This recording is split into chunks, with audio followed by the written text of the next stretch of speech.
الرحمن الرحيم. استمعوا لهذه الرؤيا الجميلة أو قصة ستستفيدون منها إن شاء الله تعالى. قصة يعني لطيفة ورؤيا عجيبة. بيحكي أحد السوريين أنه كان معاه في سوريا معمل خياطة بيخيطوا بيجهزوا الملابس. هذا قبل الحرب في سوريا ب20 سنة تمام. كان له جارة، الجارة دي مات زوجها وترك لها 3 أيتام، وكان زوجها خياطا. فجاءت لصاحب المعمل، معمل الخياطة، وجاءت قالت له: أنا عندي 3 أيتام وعندي ماكينة خياطة تركها زوجي ولا نعرف العمل عليها، فأنا أريد أن أعطيها لك يعني وتعطيني عليها إيجارا حتى أنفق على الأيتام ال3. فالمهم فهو استحيا منها ولا يحتاج إلى هذا، فاستحيا منها والحياء كله خير، فقال: هاتي.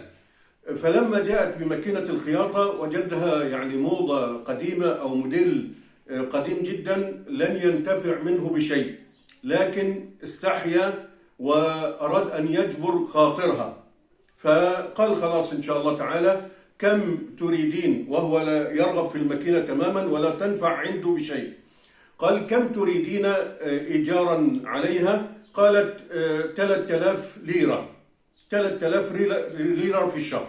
قال: طيب خلاص. المهم خدها وركنها في ناحية من المعمل لا يستفاد منها. وهذه المرأة التي اسمها أم جميل كانت تتردد كل شهر تيجي تاخد 3000 ليرة وتمشي، تاخد 3000 ليرة. قال: استمرينا على ذلك 10 سنوات، وأم جميل هذه تيجي كل شهر تاخد 3000 ليرة سورية، والمكنة بتاعتها مركونة في جانب من المشغل أو من معمل الخياطة. قال: حتى انتقلنا إلى معمل أكبر وأردنا أن ننتقل، فبننقل الحاجيات والماكينات. فجاءت مديرة المعمل وقالت: يعني هذه ماكينة أم جميل لا حاجة لنقلها لأننا لا نستفيد منها، ما الفائدة؟ قال: لا، انقليها معنا. طب هنعمل بها ايه؟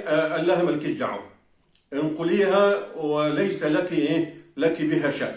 المهم نقلوا ماكينة أم جميل معهم إلى المعمل الجديد والكبير، كأن الرجل تطورت أعماله أو زاد رزقه.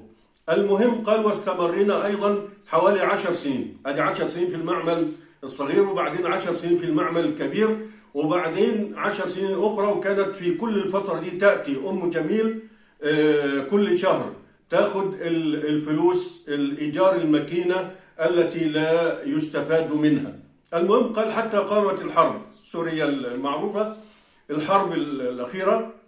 قال: فافتقدنا الاتصال بأم جميل، نتواصل بها، نتصل على هاتفها.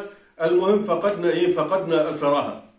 قال: والحي اللي كان فيه المعمل قال احترق وضرب كله ما عدا المعمل. قال: المهم ومديرة المعمل خرجت ومشيت. قال: ما فقدنا شيئا في المعمل. المهم مديرة المعمل يبدو أنها خافت أو راحت إلى أوروبا.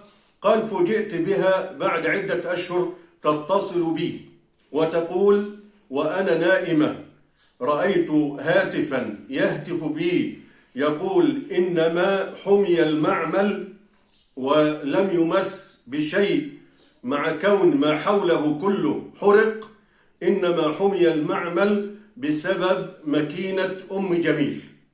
فلما اتصل به وقالت له هذا الكلام بكى، لأنه كان احتسب هذا العمل لوجه الله سبحانه وتعالى. فهذه الرؤيا الجميلة يعني تتفق مع النصوص أن صنائع المعروف تقي مصارع السوء.